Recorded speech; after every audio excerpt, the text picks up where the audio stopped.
সকল প্রশংসা মহান আল্লাহ তাআলার জন্য, যিনি অত্যন্ত মেহেরবান। আজকের ভিডিওতে আমরা নবী করিম সাল্লাল্লাহু আলাইহি ওয়াসাল্লামের ওপর হেরা গুহায় প্রথমবার ওহী অবতীর্ণ হওয়ার ঘটনা নিয়ে আলোচনা করব। নবী করিম সাল্লাল্লাহু আলাইহি ওয়াসাল্লাম ২৫ বছর বয়সে হযরত খাদিজা রাদিয়াল্লাহু তাআলা আনহার সঙ্গে বিবাহ বন্ধনে আবদ্ধ হয়েছিলেন। তখন থেকে ৩৫ বছর বয়স পর্যন্ত তিনি হযরত খাদিজা রাদিয়াল্লাহু তাআলা আনহার সমস্ত ব্যবসা-বাণিজ্য দেখাশোনা ও পরিচালনা করতেন। কিন্তু এরপর তিনি আর ব্যবসায়িক কার্যক্রমে অংশগ্রহণ করেন নাই। ব্যবসায়িক কার্যক্রম পরিচালনার জন্য তিনি একজন প্রতিনিধিকে নিয়োগ করেছিলেন। পরবর্তীতে নবী করিম সাল্লাল্লাহু আলাইহি ওয়াসাল্লামের নির্বাচিত ওই প্রতিনিধি ব্যবসায়িক কার্যক্রম পরিচালনা করতেন। নবী করিম সাল্লাল্লাহু আলাইহি ওয়াসাল্লাম আর বাণিজ্য সফরে যাওয়ার প্রয়োজনীয়তা অনুভব করতেন না, তাই তিনি মক্কাতে অবস্থান করতেন। ৩৬ বছর বয়সে তিনি শহর ছেড়ে প্রায়ই শহরের বাইরে চলে যেতেন। মক্কা এবং মিনার মাঝখানে একটি পাহাড় রয়েছে। এই পাহাড়ের নাম হচ্ছে জাবালে নূর। এই পাহাড় ফারাম নামেও পরিচিত। এই জাবালে নূর পাহাড়ের চূড়ায় একটি গুহা রয়েছে। এই গুহাটির নাম হেরা গুহা। ভৌগোলিক অবস্থানগত দিক থেকে বর্তমান সময়ে এই জাবালে নূর মক্কা শহরে অবস্থিত, কিন্তু তৎকালীন সময়ে পবিত্র কাবা শরীফ থেকে জাবালে নূর প্রায় ৩ দিনের দূরত্ব ছিল। যখন নবী করিম সাল্লাল্লাহু আলাইহি ওয়াসাল্লাম হেরা গুহায় যেতেন, তখন তিনি সেখানে ১ সপ্তাহ বা ১০ দিন পর্যন্ত অবস্থান করতেন। এই সময় হযরত খাদিজা রাদিয়াল্লাহু তাআলা আনহা নিজের হাতে খাদ্য প্রস্তুত করে নবী করিম সাল্লাল্লাহু আলাইহি ওয়াসাল্লামের নিকটে পাঠাতেন। যখন নবী করিম সাল্লাল্লাহু আলাইহি ওয়াসাল্লাম হেরা গুহার উদ্দেশ্যে যাত্রা করতেন, তখন তিনি খাদ্য হিসেবে খেজুর এবং পানি সঙ্গে নিতেন। হেরা গুহার উদ্দেশ্যে যাত্রা করার সময় তিনি প্রথমে কাবায় যেতেন, তারপর হেরা গুহায় যেতেন। যখন তিনি হেরা গুহা থেকে ফিরে আসতেন, তখন তিনি প্রথম কাবা শরীফ তাওয়াফ করতেন এবং তারপর বাড়িতে ফিরে আসতেন। বাড়িতে অল্প কিছুদিন অবস্থান করার পর তিনি আবারও হেরা গুহায় চলে যেতেন। এই সময় থেকেই নবী করিম সাল্লাল্লাহু আলাইহি ওয়াসাল্লামের নবুয়তের বিভিন্ন আলামত প্রকাশ পেতে শুরু করেছিল। এই ব্যাপারে আলেমগণ বলেন, নবী করিম সাল্লাল্লাহু আলাইহি ওয়াসাল্লাম সবসময় নবী ছিলেন। যেমনটা তিনি নিজেই বলেছেন, আমি তখনও নবী ছিলাম যখন হযরত আদম আলাইহিস সালাম পানি এবং কাদার মধ্যে ছিলেন। তবে নবুয়তের দায়িত্ব বা মানুষের নিকট মহান আল্লাহ তাআলার বাণী পৌঁছে দেওয়ার নির্দেশ তখনও তাকে দেওয়া হয়নি।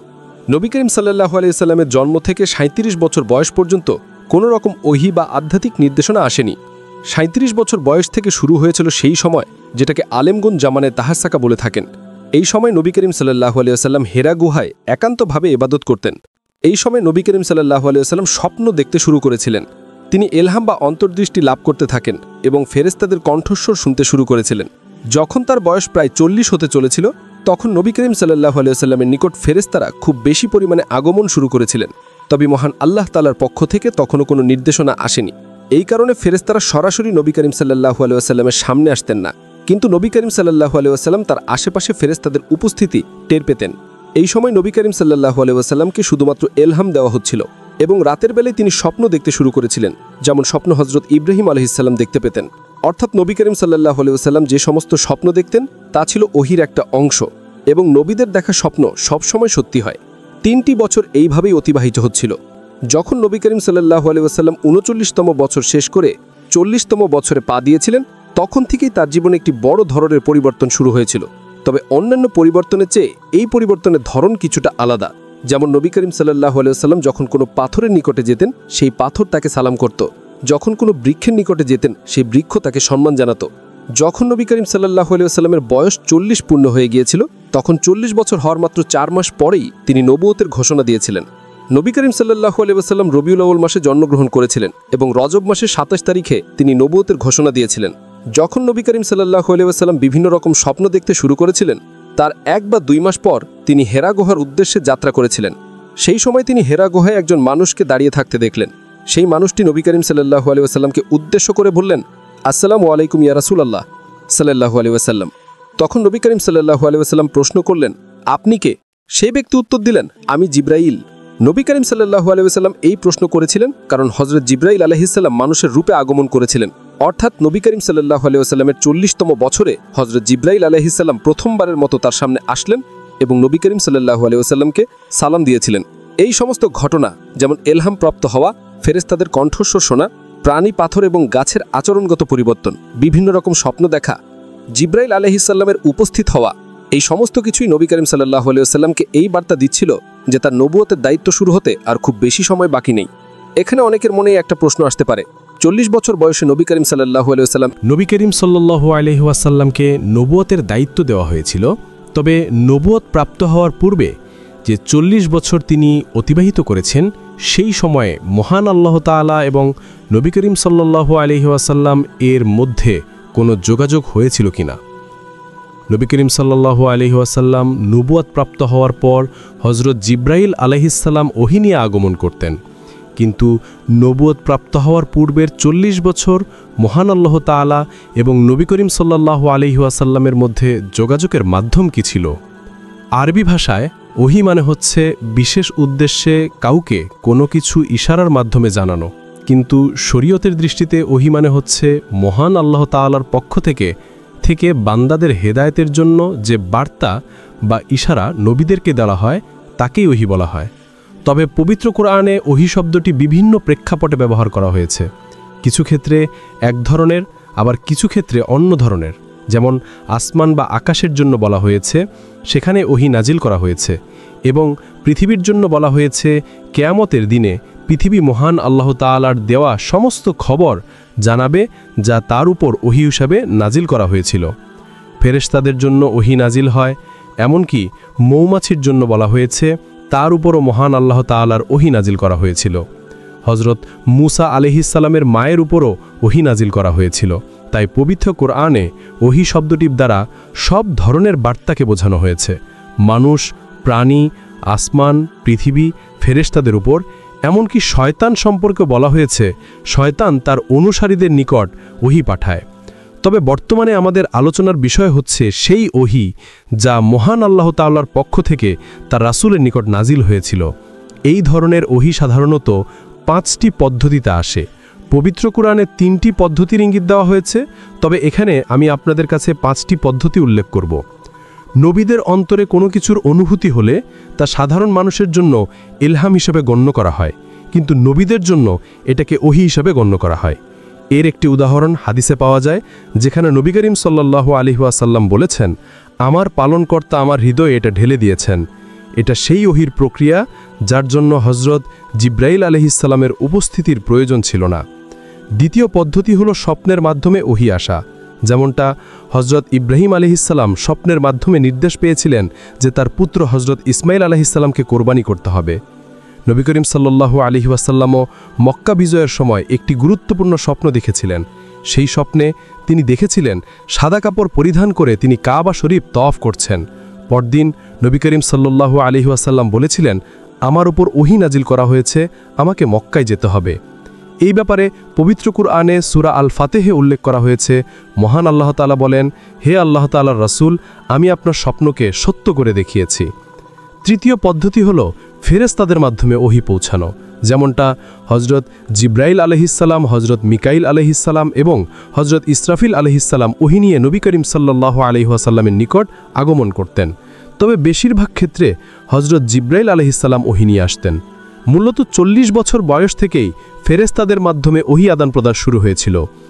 এই বিষয়ে একটি হাদিস রয়েছে যা উসমান ইবনে মাজউন রাদিয়াল্লাহু তাআলা আনহু থেকে বর্ণিত।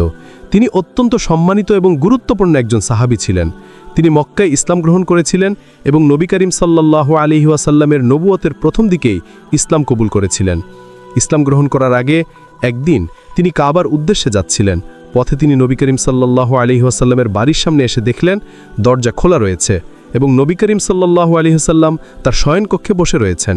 তখন উসমান ইবনে মাজউন রাদিয়াল্লাহু তাআলা আনহু চিন্তা করলেন কিছুক্ষণ সময় তিনি নবী করিম সাল্লাল্লাহু আলাইহি ওয়াসাল্লামের সঙ্গে গল্প করবেন। তাই তিনি গিয়ে নবী করিম সাল্লাল্লাহু আলাইহি ওয়াসাল্লামের কাছে বসে গেলেন এবং কথাবার্তা বলতে শুরু করলেন। এটা ছিল সেই সময় যখন নবী করিম সাল্লাল্লাহু আলাইহি ওয়াসাল্লাম নবুয়ত প্রাপ্ত হয়েছিলেন, তবে প্রকাশ্যে ইসলামের দাওয়াত দেওয়া শুরু করেন নাই। আলাপচারিতার এক পর্যায়ে হঠাৎ নবী করিম সাল্লাল্লাহু আলাইহি সাল্লাম একদম চুপ হয়ে গিয়েছিলেন এবং কিছুক্ষণ তাকিয়ে থাকলেন। তিনি অনবরত মাথা নাড়তে লাগলেন, ঠিক যেমন কেউ কথা বলতে বলতে মাথা নাড়ে। এরপর তিনি বাম দিকে তাকালেন এবং সেখানেও মাথা নাড়তে লাগলেন। কিছুক্ষণ পর উসমান ইবনে মাজউন রাদিয়াল্লাহু তাআলা আনহু নবী করিম সাল্লাল্লাহু আলাইহি ওয়াসাল্লামকে জিজ্ঞাসা করলেন, আপনি কথা বলার মধ্যে হঠাৎ কেন চুপ হয়ে গেলেন? আমার মনে হচ্ছিল আপনি কাউকে দেখছিলেন। তখন নবী করিম সাল্লাল্লাহু আলাইহি ওয়াসাল্লাম বললেন, কিছুক্ষণ আগেই আমার নিকট জিব্রাইল আলাইহিস সালাম আগমন করেছিলেন। মহান আল্লাহ তাআলা আমার উপর একটি আয়াত নাজিল করেছেন। এই পর্যন্ত বলে নবী করিম সাল্লাল্লাহু আলাইহি ওয়াসাল্লাম পবিত্র কুরআনের একটি আয়াত তেলাওয়াত করলেন।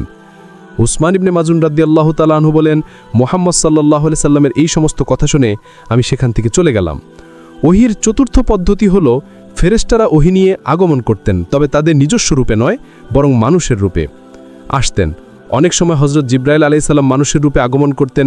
এর একটি উদাহরণ হজরত আলী রাদিয়াল্লাহু তাআলা আনহু তার একটি হাদিসে বর্ণনা করেছেন। তিনি বলেন, একদিন আমি নবী করিম সাল্লাল্লাহু আলাইহি ওয়াসাল্লামের কাছে গিয়েছিলাম। তখন আমি দেখতে পেলাম নবী করিম সাল্লাল্লাহু আলাইহি সাল্লাম শুয়ে আছেন এবং তার মাথা বিখ্যাত সাহাবী দাহিয়া কুলবি রাদিয়াল্লাহু তাআলা আনহুর কোলে রয়েছে। নবী করিম সাল্লাল্লাহু আলাইহি ওয়াসাল্লাম চোখ বন্ধ করেছিলেন। আমি বুঝতে পেরেছিলাম হয়তো নবী করিম সাল্লাল্লাহু আলাইহি সাল্লামের উপর ওহী নাজিল হচ্ছে এবং সেই জন্য নবী করিম সাল্লাল্লাহু আলাইহি সাল্লাম বিশ্রাম নিচ্ছেন। যখন আমি সামনের দিকে এগিয়ে গেলাম, তখন দাহিয়া কুলবি রাদিয়াল্লাহু তাআলা আনহু আমাকে সালাম দিলেন এবং তিনি বললেন, হে আল্লাহ রাসূল সাল্লাল্লাহু আলাইহি সাল্লামের ভাই, আপনার উপর মহান আল্লাহ তাআলার শান্তি বর্ষিত হোক।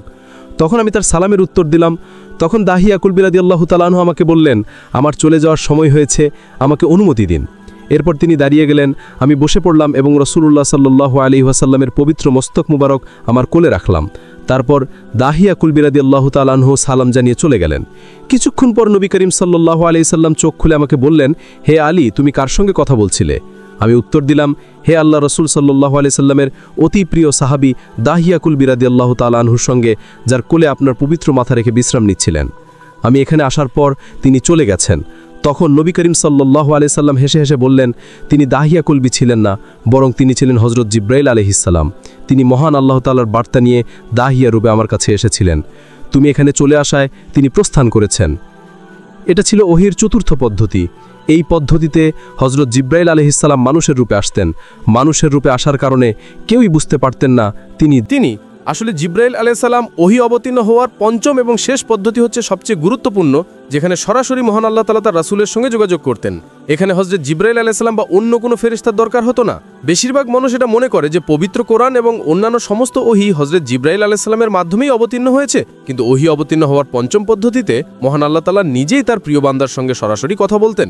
এইভাবে ওহী অবতীর্ণ হলে সেখানে কোনো ফেরেশতার প্রয়োজন হতো না। যেমন মেরাজের রাতে নবী করিম সাল্লাল্লাহু আলাইহি ওয়াসাল্লাম যখন সিদরাতুল মুনতাহা অতিক্রম করেছিলেন, তখন হযরত জিব্রাইল আলাইহিস সালাম তার সঙ্গে ছিলেন না। তখন মহান আল্লাহ তাআলা সরাসরি নবী করিম সাল্লাল্লাহু আলাইহি ওয়াসাল্লামের সঙ্গে কথা বলেছিলেন।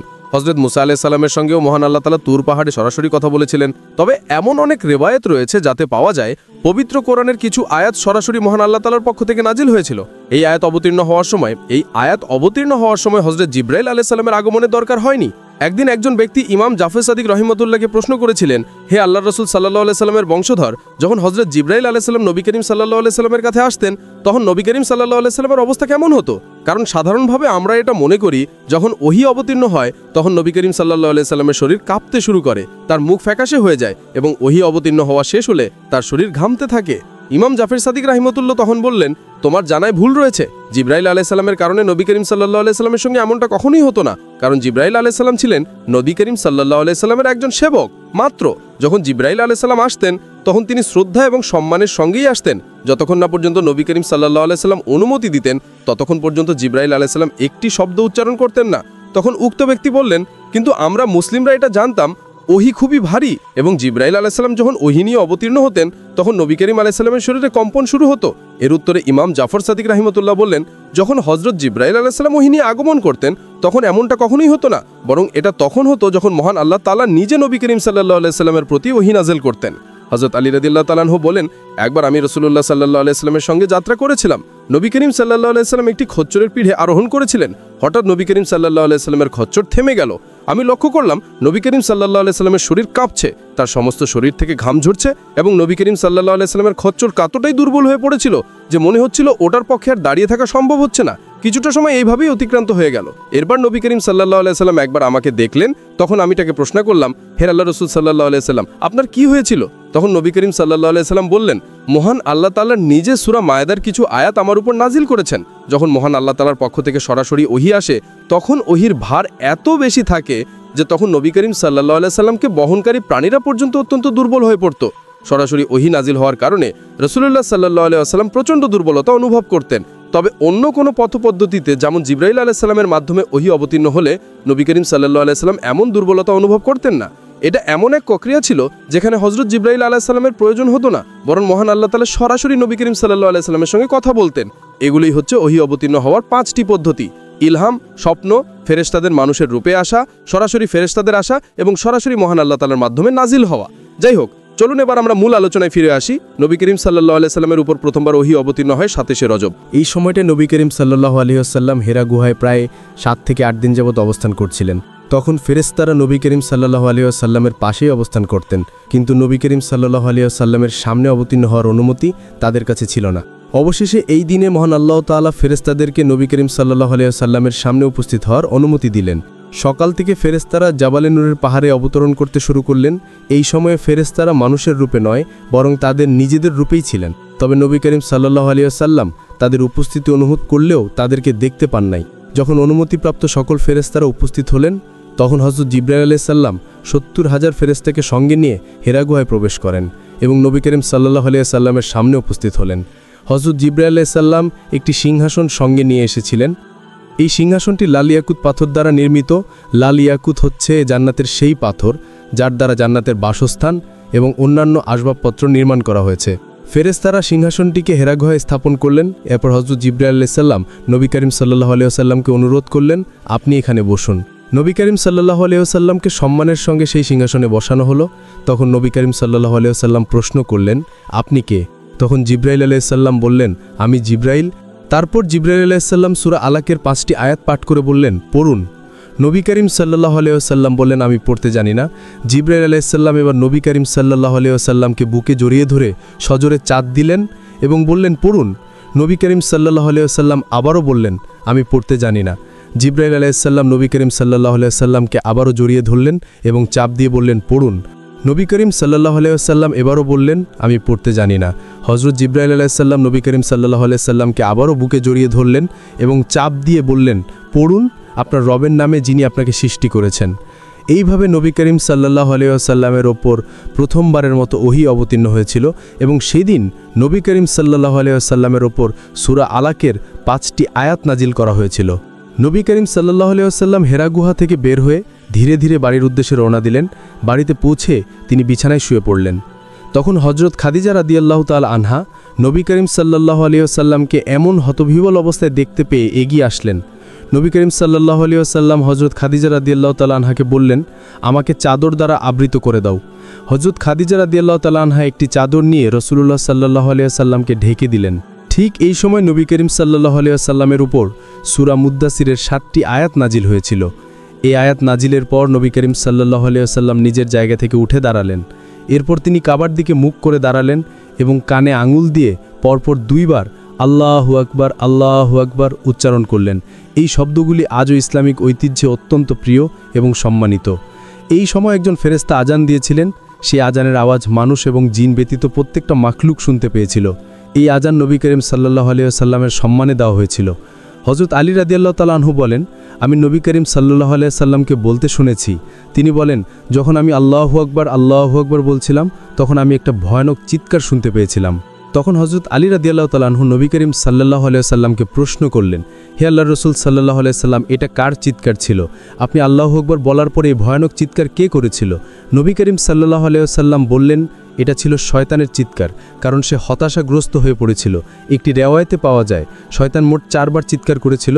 প্রথমবার সে যখন সেজদা করতে অস্বীকার করেছিল, দ্বিতীয়বার যখন তাকে মহান আল্লাহ তাআলা জান্নাত এবং আসমান থেকে বিতাড়িত করেছিলেন, তৃতীয়বার যখন নবী করিম সাল্লাল্লাহু আলাইহি ওয়াসাল্লাম নবুয়ত প্রাপ্ত হয়েছিলেন, এবং চতুর্থবার যখন নবী করিম সাল্লাল্লাহু আলাইহি ওয়াসাল্লাম আল্লাহু আকবার বলেছিলেন।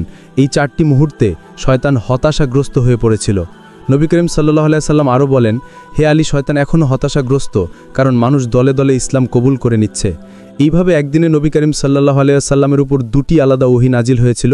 প্রথম ওহীটি ছিল সূরা আলাকের কিছু অংশ এবং দ্বিতীয়টি ছিল সূরা মুদ্দাসসিরের কিছু আয়াত।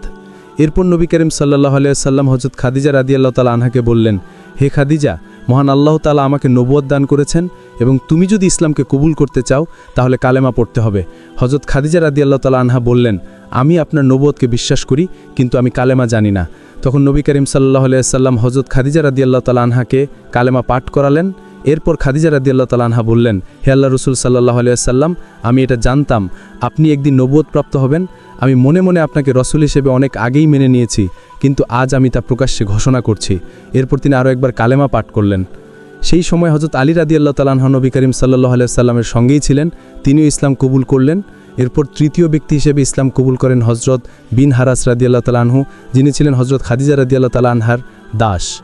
এরপর যখন হযরত আবু বকর রাদিয়াল্লাহু তাআলা আনহু নবী করিম সাল্লাল্লাহু আলাইহি ওয়াসাল্লামের নবুয়তের সংবাদ পেয়েছিলেন, তিনি রাসূলুল্লাহ সাল্লাল্লাহু আলাইহি ওয়াসাল্লামের নিকটে গিয়ে ইসলাম গ্রহণ করেন। এইভাবে মহিলাদের মধ্যে প্রথম ইসলাম গ্রহণকারী ছিলেন হযরত খাদিজা রাদিয়াল্লাহু তাআলা আনহা, যুবকদের মধ্যে ছিলেন হযরত আলী রাদিয়াল্লাহু তাআলা আনহু এবং বয়স্কদের মধ্যে ছিলেন হযরত আবু বকর রাদিয়াল্লাহু তাআলা আনহু। হযরত খাদিজা রাদিয়াল্লাহু তাআলা আনহা ইসলাম গ্রহণ করার পর তার চাচাতো ভাই ওয়ারাকা বিন নওফেলের নিকটে গিয়েছিলেন। ওয়ারাকা বিন নওফেল ছিলেন সেই ব্যক্তি যিনি হযরত খাদিজা রাদিয়াল্লাহু তাআলা আনহার সঙ্গে নবী করিম সাল্লাল্লাহু আলাইহি ওয়াসাল্লামের বিবাহের আয়োজন করেছিলেন। হযরত খাদিজা রাদিয়াল্লাহু তাআলা আনহা ওয়ারাকা বিন নওফেলকে প্রশ্ন করলেন, জিব্রাইল আলাইহিস সালাম কে? ওয়ারাকা বিন নওফেল বললেন, তুমি এই নাম কিভাবে জানতে পারলে? মক্কার সবাই যেখানে পৌতল্লিক, সেখানে তুমি এই নাম কিভাবে জানলে? তখন হযরত খাদিজা রাদিয়াল্লাহু তাআলা আনহা বললেন, আমার স্বামী মুহাম্মদ সাল্লাল্লাহু আলাইহি ওয়াসাল্লামের নিকট হযরত জিব্রাইল আলাইহিস সালাম আগমন করেছিলেন। এই কথা শুনে ওয়ারাকা বিন নওফেল বললেন, কসম সেই সত্তার যার হাতে আমার প্রাণ, ইনি হচ্ছেন সেই ফেরেশতা যিনি হযরত মুসা আলাইহিস সালাম এবং ঈসা আলাইহিস সালামের নিকটে এসেছিলেন। মুহাম্মদ সাল্লাল্লাহু আলাইহি সাল্লাম হচ্ছেন এই সময়ের রসূল।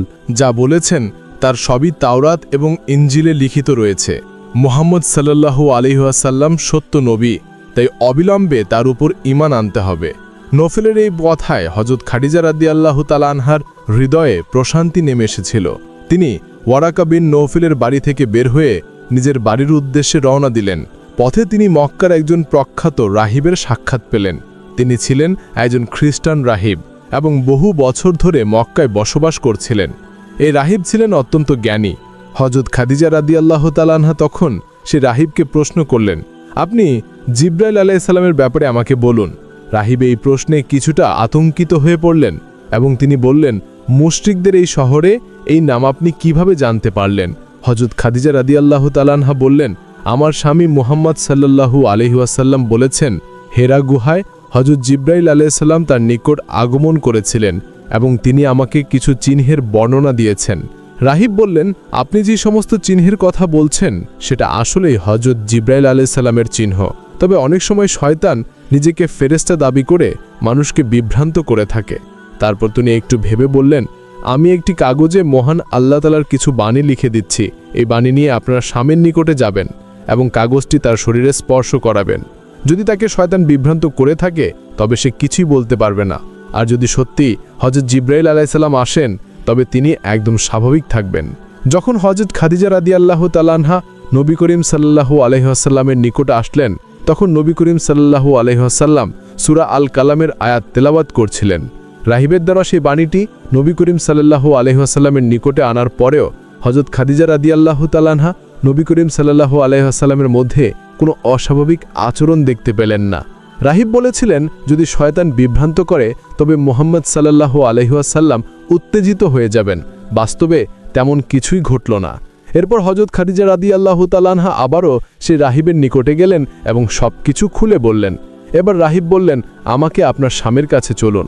বাড়িতে পৌঁছে তিনি নবী করিম সাল্লাল্লাহু আলাইহি ওয়াসাল্লামকে মাথা থেকে পা পর্যন্ত খুব ভালোভাবে দেখলেন। তারপর তিনি বললেন, আমি মুহরে নবুয়ত দেখতে চাই। এটা বলে তিনি নবী করিম সাল্লাল্লাহু আলাইহি ওয়াসাল্লামের অনুমতিক্রমে শরীর থেকে চাদর সরিয়ে দিলেন এবং প্রাণ ভরে মুহরে নবুয়ত দেখলেন। এরপর হঠাৎ করে তিনি অচেতন হয়ে পড়লেন।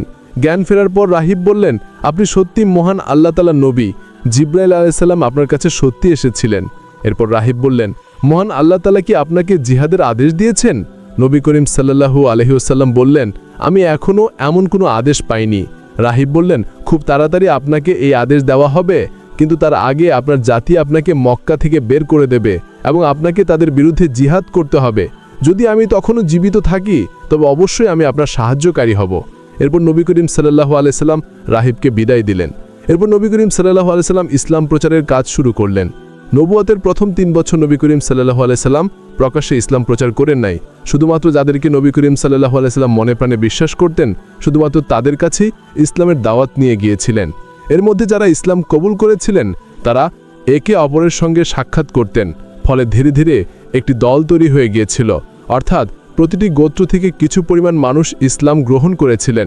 এই মুসলিমরা একে অপরের সঙ্গে মিলিত হতেন এবং সেই সময় নামাজের নির্দেশও এসেছিল।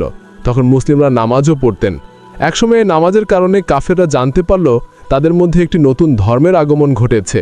কিছু মুসলিম পাহাড়ের গুহায় গিয়ে নামাজ আদায় করতেন, কারণ নবী করিম সাল্লাল্লাহু আলাইহি সাল্লাম নির্দেশ দিয়েছিলেন তাদের ধর্ম ও ইবাদত গোপন রাখতে হবে। একদিন বনু তামিম গোত্রের একজন ব্যক্তি মুসলিমদেরকে নামাজ আদায় করতে দেখলেন। তখন তিনি অবাক হয়ে বললেন, এটা কি হচ্ছে? এরপর কিছু মানুষ প্রশ্ন করতে শুরু করেছিল, এই সমস্ত জিনিস কার উদ্যোগে শুরু হয়েছে? তবে প্রতিটি গোত্র জানত তাদের কিছু যুবক, মহিলা এবং পুরুষের আচরণে পরিবর্তন এসেছে। কিছুদিন যাবৎ তারা অদ্ভুত ধরনের কথা বলতে শুরু করেছে এবং তাদের আচরণও বদলে গেছে। কিছুটা সন্দেহ হলেও আরবের লোকেরা এইসব ব্যাপারে একেবারে মনোযোগ দেয়নি। বনু তামিম গোত্রের ওই ব্যক্তি কিছুদিন পর আবারও মুসলিমদেরকে নামাজ আদায় করতে দেখলেন। এবার ওই ব্যক্তি এই দৃশ্য দেখে মজা করতে শুরু করলেন এবং প্রশ্ন করলেন, তোমরা কি ধরনের মশকরা শুরু করেছ? তখন একজন মুসলিম রাগের তাড়নায় একটি পশুর হাড় তুলে ওই ব্যক্তির মাথায় আঘাত করলেন, যার ফলে বনু তামিম গোত্রের ওই ব্যক্তি জখম হয়েছিল। এই ঘটনার পর নবী করিম সাল্লাল্লাহু আলাইহি সাল্লাম মুসলিমদেরকে বললেন, তোমরা আর অন্য কোথাও জমায়েত হবে না অথবা অন্য কোথাও নামাজ আদায় করবে না। আমি একটি বাড়ি নির্ধারণ করছি যেখানে একে অপরের সঙ্গে সাক্ষাৎ করবে বা নামাজ আদায় করবে।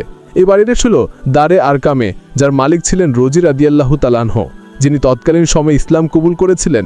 নবী করিম সাল্লাল্লাহু আলাইহি সাল্লাম এই বাড়িটিকে একটি কেন্দ্র হিসেবে নির্ধারণ করেছিলেন। মুসলিমরা সেখানে গোপনে একত্রিত হতে শুরু করেছিলেন। নবী করিম সাল্লাল্লাহু আলাইহি সাল্লাম বলেন, এখন থেকে এখানেই একে অপরের সঙ্গে সাক্ষাৎ করবে এবং ইসলামের বিষয়ে কোনো প্রশ্ন থাকলে এখানে এসে প্রশ্ন করবে। এইভাবে দারে আরকাম প্রায় 6 মাস যাবৎ ইসলামের কেন্দ্র হিসেবে ব্যবহার করা হয়েছিল। সুপ্রিয় দর্শক মণ্ডলী, প্রতিদিন নতুন নতুন ভিডিও পেতে আমাদের চ্যানেলটি অবশ্যই সাবস্ক্রাইব করুন এবং পাশে থাকা বেল আইকনটি প্রেস করতে অবশ্যই ভুলবেন না। এবং সেই সাথে আপনার যে কোনো মতামত আমাদের জানাতে আমাদের ভিডিওতে অবশ্যই কমেন্ট করুন। আশা করি আপনারা সবাই ভালো থাকবেন এবং সুস্থ থাকবেন। আসসালামু আলাইকুম।